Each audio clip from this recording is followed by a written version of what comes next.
Hello students, कैसे हैं आप लोग। आशा करता हूँ सभी लोग अच्छे होंगे।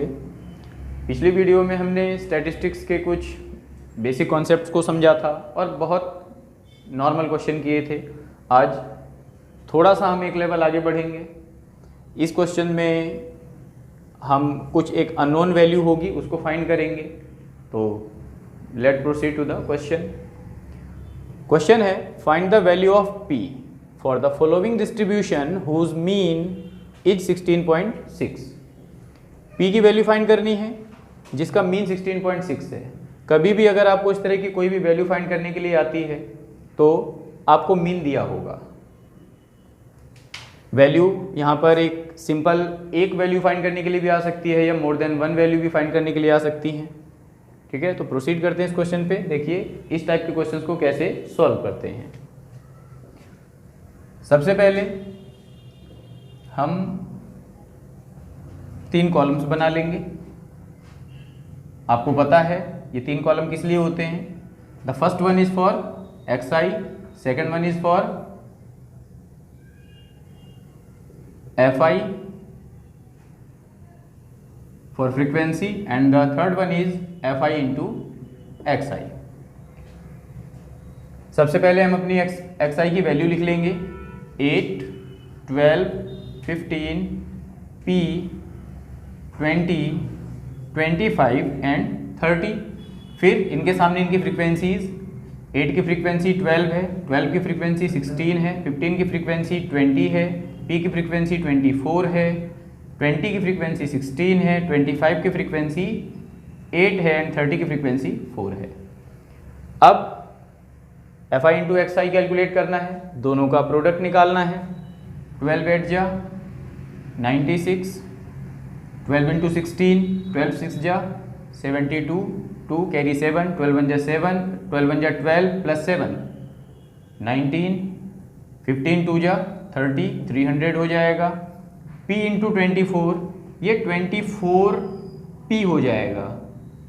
इसको हमने थोड़ा सा साइड में लिखा क्योंकि ये वैल्यू इस वैल्यू के साथ ऐड नहीं होगी, तो इसको हमने पहले से ही थोड़ा सा साइड कर लिया ताकि हम इसे गलती से भी ऐड ना कर दें।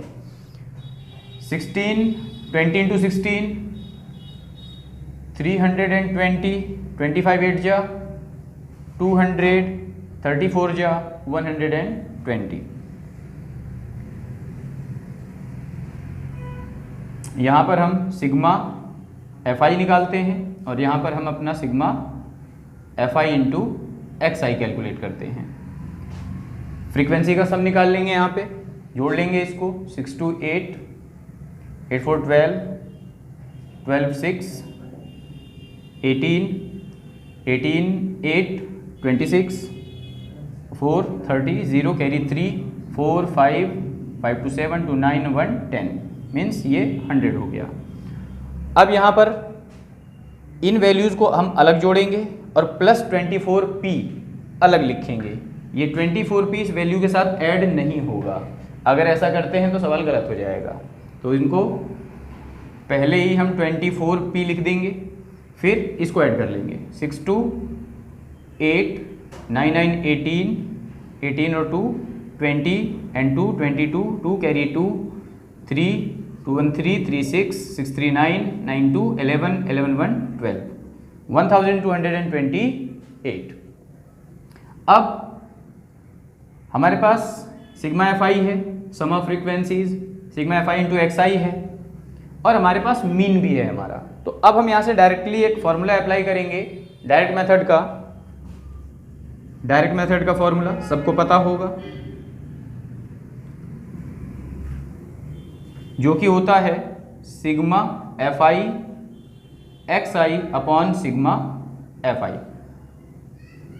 तो अब हम यहाँ से डायरेक्ट मेथड से मीन के लिए जो है फॉर्मूला लगा देंगे। मीन को जैसे कि आप जानते ही हैं बार एक्स से रिप्रेजेंट करते हैं। Bar x is equal to sigma fi into xi upon sigma fi। यहाँ पे मीन जो है वो हमें ऑलरेडी गिवन है 16.6, तो इसकी जगह हम 16.6 वैल्यू रख देंगे। सिग्मा fi xi जो है वो 1228 प्लस 24p है by sigma fi is 100। Cross multiply करेंगे, क्रॉस मल्टीप्लाई करके हम इसको सॉल्व कर लेंगे।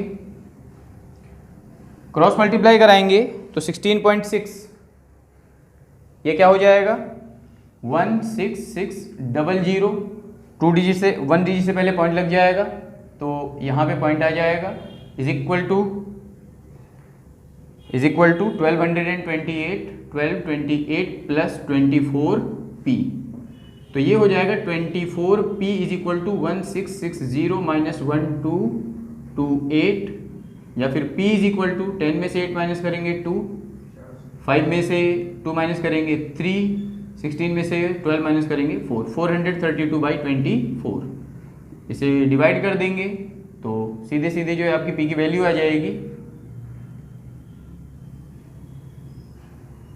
2 से कट कर देंगे 2, 12, 2 2 जा 4, 16, 4 3 जा 12, 4 5 जा 20, 4 4 जा 16, 3 18, तो p की वैल्यू 18 हो गई। तो इस तरह से हम अपनी अननोन वैल्यू को फाइंड कर सकते हैं। कोई भी वैल्यू, ये xi में मिसिंग वैल्यू है, इसी तरह से ये वैल्यू fi में भी मिसिंग हो सकती है। यहाँ कोई फ्रीक्वेंसी आपको मिसिंग दे देगा, 24 की जगह p हो सकता था, यहाँ पर p होता है, ये 24 यहाँ हो सकता था।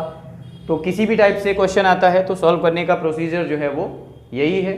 नॉर्मली आपको अपने प्रोसीजर पे ही वर्क करना है, उससे अलग नहीं जाना है। आई होप आपको ये क्वेश्चन समझ आया होगा। तो ये एक दूसरा क्वेश्चन है, उसी की तरह है, थोड़ा सा यहाँ डिफरेंस है। उसमें आपने देखा था कि xi की वैल्यू में p था, यहाँ पर xi और fi दोनों की ही वैल्यूज में p है। तो इस टाइप का क्वेश्चन अगर आ जाता है तो फिर हम उसे कैसे सॉल्व करेंगे देखते हैं।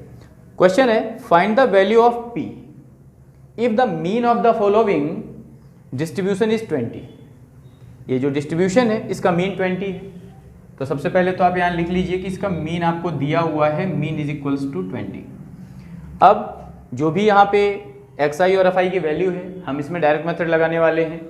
तो अकॉर्डिंग टू या फॉर डायरेक्ट मेथड हम 3 कॉलम बना लेंगे, xi fi और fi इंटू xi के लिए, और बिल्कुल वैसे सॉल्व करेंगे जैसे अभी तक हम सवाल सॉल्व करते आए हैं।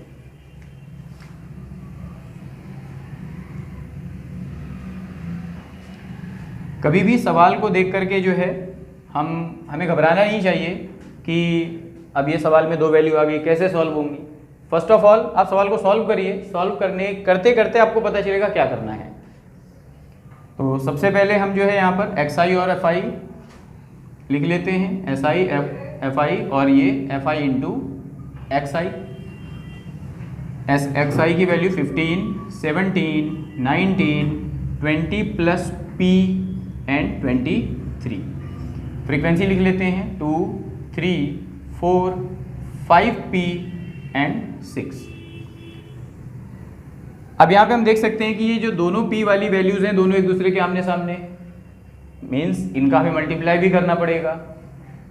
तो fi इंटू xi निकालते हैं तो देखिए 15 2 जा 30, 17 3 जा 51, 19 4 जा 76। अब 5p का 20 प्लस p में मल्टीप्लाई करना है। तो देखिए अगर कंफ्यूज हैं तो बाहर करके देख लेंगे हम, 20 प्लस p कैसे मल्टीप्लाई करना है, 25 जा 100p प्लस 5p स्क्वायर।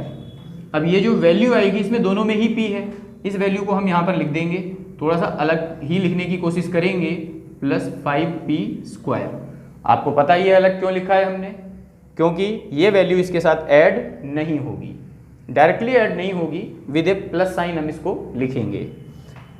23 6 जा 138। अब इसको भी हम ऐड कर लेंगे, fi सिग्मा fi।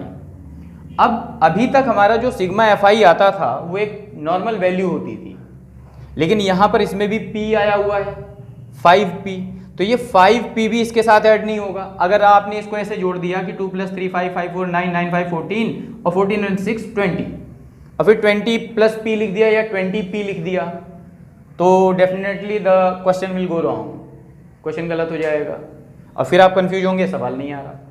क्योंकि ये वेरिएबल वाली वैल्यू है तो ये इनके साथ ऐड नहीं होगी, बाकी सबको जोड़ देंगे। 3 × 5, 5 4 9, 9 6 15, ये होगा 15 + 5p। बहुत बेसिक बात है, ये आपको पता होगा। 15 + 5p हो गया। अब इसको हम किस तरह लिखेंगे, ये जो हमारा सिग्मा fi है ये कैसे लिखा जाएगा। तो यहाँ पर हम देख सकते हैं कि एक आइडिया हमको लग रहा है कि ये वाली वैल्यू कांस्टेंट वैल्यू आएगी, ये स्क्वायर वाली वैल्यू है, ये p की वैल्यू है, तो हम इसको एक क्वाड्रेटिक इक्वेशन के फॉर्म में अरेंज करके लिख लेंगे। तो 5p² को हम पहले लिख लेंगे प्लस 100p और प्लस जो भी इसको ऐड करके आएगा उसे हम आगे लिख लेंगे।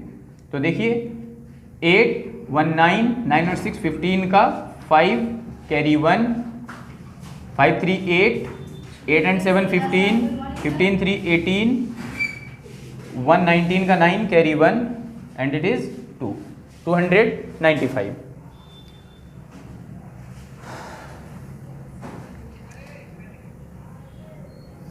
अब उसके बाद में हमें यहाँ पे डायरेक्टली जो है एक फॉर्मूला अप्लाई करना है डायरेक्ट मेथड का।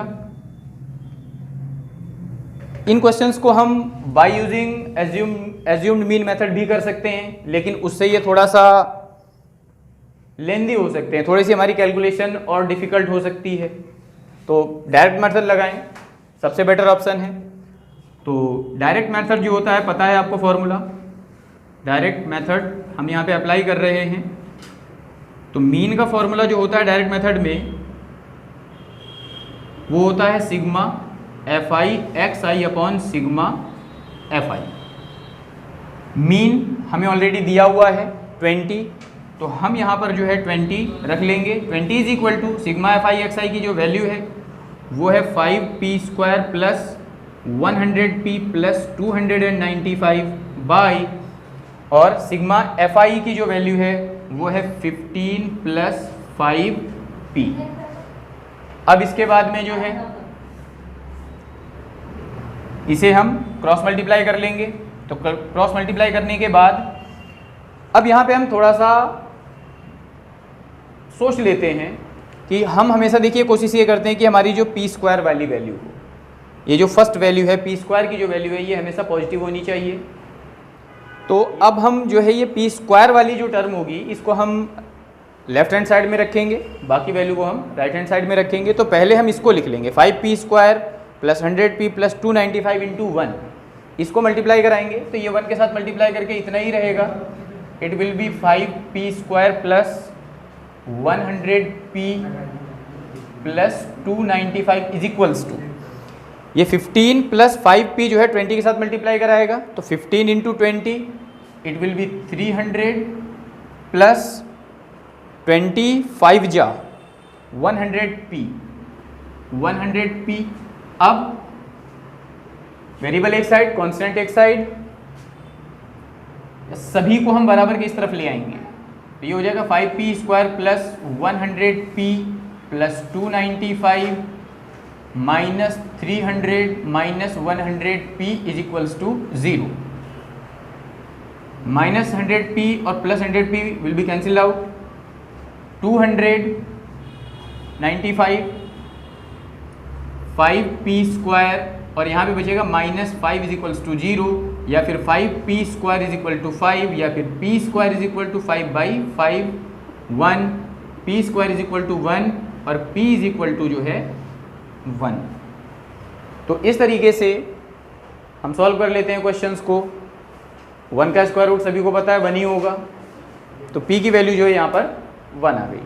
ठीक है, तो कभी भी अगर दोनों तरफ xi और fi दोनों में ही अगर वेरिएबल्स आते हैं तो उनको हम इस तरीके से सॉल्व करते हैं। तो तरीका आपने देखा कि बिल्कुल सेम ही है, बस थोड़ा सा कैलकुलेशन में चेंजेस आते हैं। तो बिना डरे विद फुल कॉन्फिडेंस आपको सवाल करना है। आई होप ये सवाल भी आपको समझ में आया होगा। तो देखिए स्टूडेंट्स, ये एक दूसरे टाइप का क्वेश्चन है। पहले क्वेश्चन पढ़ लेते हैं, फिर क्वेश्चन के बारे में डिस्कशन करेंगे। द क्वेश्चन इज कि find the missing frequencies in the following distribution, frequency distribution if it is known that the mean of the distribution is 50।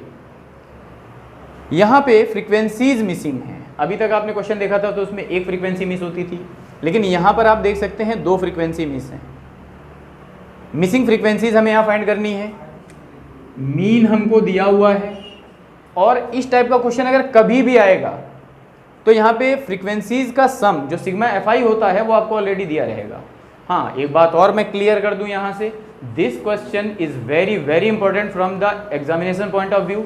सो बहुत ज़्यादा फोकस करिएगा इस क्वेश्चन पे, और इस टाइप के क्वेश्चंस और भी जो आपको बुक में मिलते हैं उनकी प्रैक्टिस जरूर करिएगा। एग्जाम पॉइंट ऑफ व्यू से ये क्वेश्चन जो है बहुत ज़्यादा इंपॉर्टेंट है and it will definitely carry 3 to 4 marks. तो सबसे पहले तरीका वही है हमारे पास, we will go for direct method. हम डायरेक्ट मेथड के लिए ही जाएंगे। आपको पता है उसके लिए 3 कॉलम्स बनाने होते हैं, और बिल्कुल वैसे ही सॉल्व करना शुरू करेंगे जैसे अभी तक हमने सभी क्वेश्चंस को सॉल्व किया है। जैसे कि पहले भी मैंने डिस्कस किया कि कभी भी क्वेश्चंस देख करके घबराते नहीं हैं, सिर्फ उन्हें आप सॉल्व करना शुरू कीजिए, बाकी की चीज़ें आपको अपने आप ही दिखाई देने लगेंगी। सॉल्यूशन से बिल्कुल ना घबराएं, सॉल्व करें, और सॉल्व करने का जो प्रोसीजर है जस्ट फॉलो द प्रोसीजर। तो सबसे पहले हम यहाँ पे XI लिख लेंगे, यहाँ पे FI लिख लेंगे, और यहाँ पे FI इंटू XI।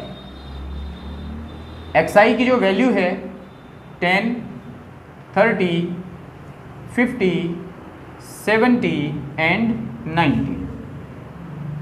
10 की फ्रीक्वेंसी 17 है, 30 की फ्रीक्वेंसी हमको नहीं पता है, दिस इज F1। 50 की फ्रीक्वेंसी जो है वो 32 है, और 70 की फ्रीक्वेंसी जो है ये F2 है, 90 की फ्रीक्वेंसी जो है वो 19 है।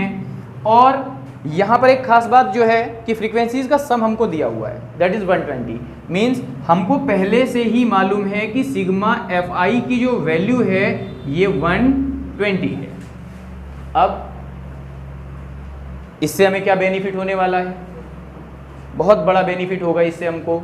We will get a equation from here, हमें यहाँ से एक इक्वेशन मिल जाएगी। अब फ्रीक्वेंसी का सम तो हमको निकालना ही होता है, तो देखिए इसको हम ऐड करेंगे तो क्या आएगा, इसको ऐड करेंगे तो ये हो जाएगा 7 to 9, 7 to 9, 9 18, 18 का 8 carry 1, 2 2 and 3 5, 5 and 1 6, 68 plus F1 plus F2 is equal to 120।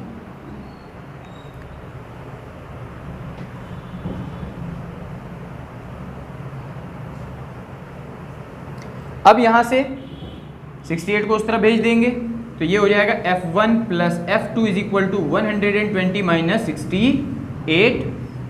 F1 plus F2 is equals to 10 में से 8 माइनस करेंगे 2 बचेगा, 11 में से 6 माइनस करेंगे 5 बचेगा, ये 52 हो गया।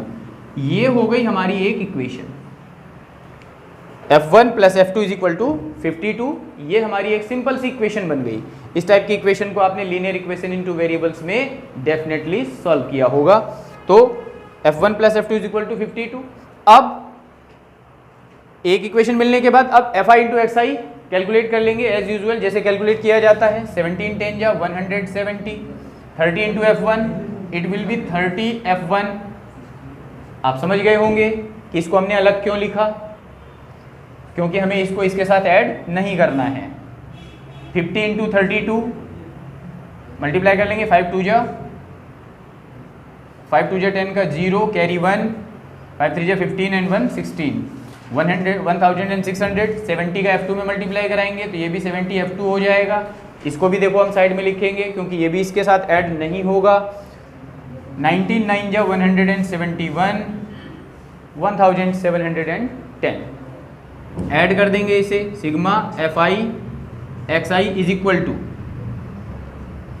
अब इसको ऐड करके जो भी आएगा उसके साथ प्लस 30 F1 प्लस 70 F2 जो है आ जाएगा। 0 8 7 1 8 7 6 1 7 7 14 का 4 carry 1 1 2 and 3, 3480 plus 30 F1 and plus 70 F2। ये जो हो गया ये हमारी सिग्मा FI XI का FI का सम हो गया। अब हम सीधा इसमें मीन का फॉर्मूला अप्लाई करेंगे, जो हमें पता है डायरेक्ट मेथड। हम डायरेक्ट मेथड से ही इसको सॉल्व करेंगे। Direct method bar x is equal to sigma FI into XI upon sigma FI। अब मीन हमको ऑलरेडी दिया हुआ है 20 है। आप यहाँ पे स्टार्टिंग में यहाँ मीन लिख भी सकते हैं। मीन इज इक्वल टू 50, आपको सर्च नहीं करना पड़ेगा। 50 is equals to sigma FI XI 3480 plus 30 F1 plus 70 F2 by sigma FI XI की वैल्यू 120 ऑलरेडी हमें दी हुई है, तो ये हो गई 120। अब देखिए, क्वेश्चन को सिंपल बनाने के लिए हम देख सकते हैं कि इनके सबके लास्ट में 0 0 आया हुआ है। दैट मीन्स कि we can take 10 as common. हम 10 यहाँ से कॉमन ले सकते हैं, बिल्कुल हम ले लेंगे। 50 इज इक्वल टू, यहाँ से हमने 10 कॉमन लिया तो ये बचेगा 348 plus 3 F1 plus 7 F2 upon 120 cancel out हो गया। अब क्रॉस मल्टीप्लाई करा देंगे और सॉल्व कर लेंगे। तो 12 5 जा 60, it will be 600 is equal to 348 plus 3 F1 plus 7 F2। 3 F1 plus 7 F2 plus 348 minus 600 is equals to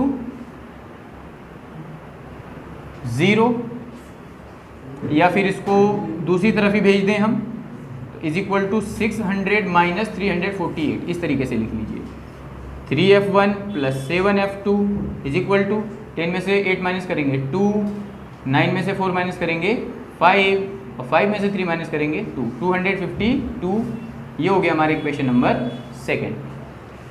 अब आप यहाँ पे देख सकते हैं कि हमारे पास जो है दो इक्वेशंस आ चुकी हैं। F1 plus F2 is equal to 52 और 3F1 plus 7F2 is equals to 252। Linear equation in 2 variable में जिस तरीके से हम इसे सॉल्व करते थे वैसे सॉल्व कर लेंगे, by using substitution method, by using elimination method, whatever the method you would like to use you can use here। जो भी आप यूज करना चाहें, जो आपको अच्छी तरीके से आता हो, उससे आप इसे सॉल्व कर सकते हैं। तो अब इसके आगे आपको सॉल्व करके दिखाते हैं कि कैसे सॉल्व होगा। तो देखिए, हमें दो इक्वेशंस मिल चुकी हैं, F1 plus F2 is equal to 52 और 3F1 plus 7F2 is equal to 252। हम इसमें लगा देंगे सब्सटीट्यूशन मेथड। तो सब्सटीट्यूशन मेथड के लिए हम किसी भी एक इक्वेशन से किसी एक वेरिएबल की वैल्यू को सेपरेट करते हैं और दूसरी इक्वेशन में उसे पुट करते हैं।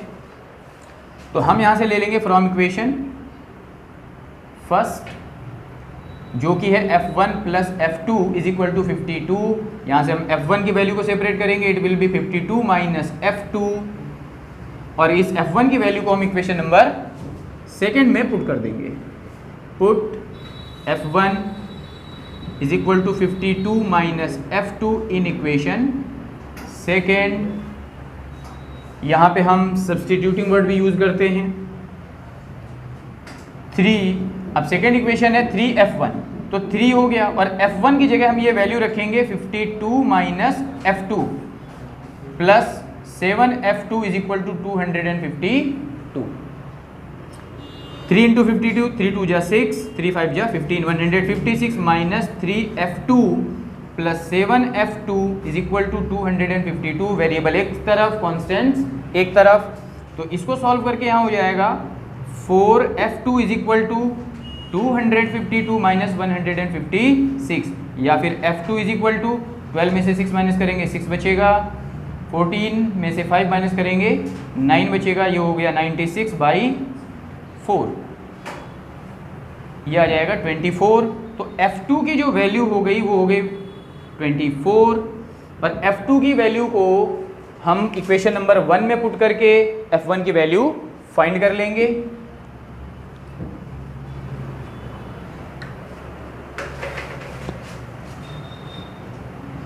यहाँ पे हम पुट कर लेंगे, put F2 is equals to 24 in equation number first अब इक्वेशन फर्स्ट जो है हमारी वो है f1 plus f2 is equal to 24। तो f1 प्लस f2 की जगह 24 रख देंगे। सॉरी ये यहाँ पे 52 है, यहाँ 24 रख देंगे इज इक्वल टू 52 हो जाएगा। और f1 is equal to 52 minus 24। तो f1 इज इक्वल टू 12 में से 4 घटाएंगे 8 और 4 में से 2 घटाएंगे 2। तो f1 की वैल्यू 28 आ गई। तो इस तरीके से हम अपनी मिसिंग फ्रीक्वेंसीज फाइंड कर लेते हैं। This question will score 4 marks at least. तो इस क्वेश्चन को, इस टाइप के क्वेश्चंस को बहुत अच्छी तरह से प्रिपेयर कीजिए। एग्ज़ाम पर्सपेक्टिव से बहुत ज़्यादा इंपॉर्टेंट क्वेश्चन होने वाले हैं ये, और मे बी कि इस बार के बोर्ड एग्जाम में इस टाइप का एक क्वेश्चन आ जाए। आई होप ये क्वेश्चन आपको समझ में आए होंगे। तो ये कुछ क्वेश्चंस थे from first level to third level कह सकते हैं, आसान से डिफ़िकल्ट की तरफ। और आप प्रैक्टिस करते रहिए और good luck for your exam.